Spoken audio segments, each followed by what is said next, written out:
Ya casi estamos terminando el análisis del sistema de medición para datos variables.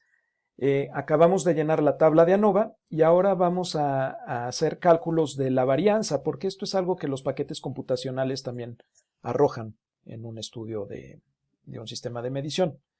Tengo aquí los diferentes tipos de varianza y tengo aquí la fórmula para calcularlos. La verdad es que es muy sencillo dado que ya tenemos la tabla de ANOVA. Simplemente es tomar los datos de la tabla y hacer los cálculos. Por ejemplo, vamos a medir primero, vamos a calcular cuál es la varianza por repetibilidad. La varianza por repetibilidad la tenemos en la media de la suma de cuadrados de la repetibilidad en la tabla de ANOVA. Es decir, este dato que viene en el renglón de repetibilidad, la media de la suma de cuadrados, 0.0381. La media, ahora sigue calcular la varianza por reproducibilidad. Eso es la media de la suma de cuadrados de los operadores menos la media de la suma de cuadrados de la interacción operador y parte dividido entre n por r. Recordemos que medimos n piezas con r intentos, r repeticiones de medición sobre la misma pieza.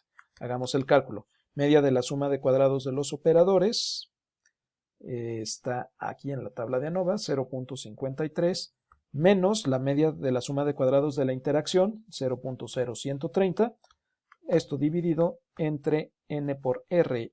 El valor de n y r lo tengo aquí arriba. N vale 3 y r vale también 3. Y esto me arroja 0.057. Ahora, el cálculo de la varianza por repetibilidad y reproducibilidad es la suma de los dos cálculos anteriores. Entonces sumo 0.0381 más la siguiente celda, L20, y me arroja 0.0956. Seguimos ahora con el cálculo de la varianza de las partes. Es la media de la suma de cuadrados de las partes menos la media de la suma de cuadrados de la interacción dividido entre K por R. Entonces hacemos el cálculo. Media de la suma de cuadrados de las partes está aquí, 8.56, menos la media de la suma de cuadrados de la interacción, 0.0130, y esto lo dividimos entre K por R. Entonces, K vale 3 y R también vale 3. Ahí está el cálculo, 0.94. Último cálculo de la varianza es la de la interacción operadores y partes. Es la media de la suma de cuadrados de la interacción operador y parte menos la media de la suma de cuadrados de la repetibilidad, que ya teníamos acá arriba, ¿sí? Dividido entre el valor de R. Hacemos el cálculo. Es igual a la media de la suma de cuadrados de la interacción, que es 0.0130, menos la media de la suma de cuadrados de la repetibilidad, 0.0381, y esto lo vamos a dividir entre el valor de R, que es 3.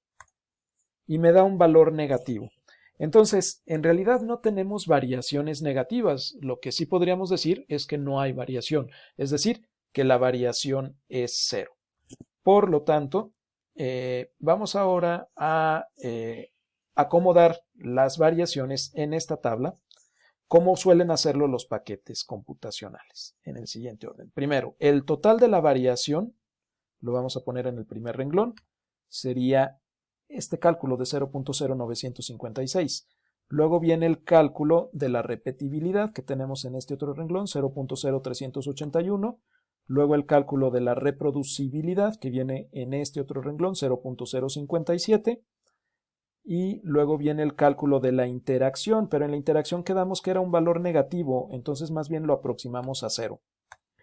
Luego, en el cálculo de las partes, aquí tenemos un valor de 0.94. Ahora tenemos que hacer el cálculo de la variación total. Sería el cálculo del total gauge, R&R, más la interacción, más la la variación de las partes, que sería el valor que está en la celda K30. Algo escribí mal, sí, me faltó aquí un signo de más. Ahí está. Me arroja un valor de 1.04. Ahora vamos a decir por qué hicimos el cálculo de la variación total considerando solamente este renglón, que voy a marcar en amarillo, y el de la interacción y el de las partes. ¿Por qué consideramos solamente esos? Porque en realidad el total que tenemos aquí, R y R, viene de la suma de la repetibilidad más la reproducibilidad, es decir, ya están incluidos estos dos renglones acá en este otro marcado de amarillo. Por eso la variación total considera solamente los renglones marcados en amarillo. Ahora vamos a hacer el cálculo de qué porcentaje de la variación representa cada fuente con respecto al total. Entonces aquí sería para el primer caso 0.0956 entre 1.04 representa un 9.15%. Y esta fórmula la voy a copiar en el resto de los renglones. Simplemente voy a fijar el renglón 31 para que ya no se mueva la fórmula al momento de copiarla. En cuanto al total, y copio y pego. Y aquí ya tengo el porcentaje de variación. Bueno, resulta que nuestro sistema de medición tiene una variación total del 9.15%. Esto nos pone casi en el umbral para decir que nuestro sistema de medición es bueno o no. Por lo general vamos a decir que un sistema de medición es bueno cuando este porcentaje sea inferior al 10% y nosotros estamos ya muy cercanos a ese 10%. O sea, corremos el riesgo de que ya no fuera nuestro sistema de medición bueno si a lo mejor tomáramos los datos, las mediciones en algún otro momento, ¿sí? El problema está muy repartido entre la repetibilidad y la reproducibilidad, pero parece que principalmente está en el lado de la reproducibilidad, dado que aquí tenemos un valor de 5.5%. Por último, la mayor parte de la variación se encuentra en las partes, lo cual es deseable.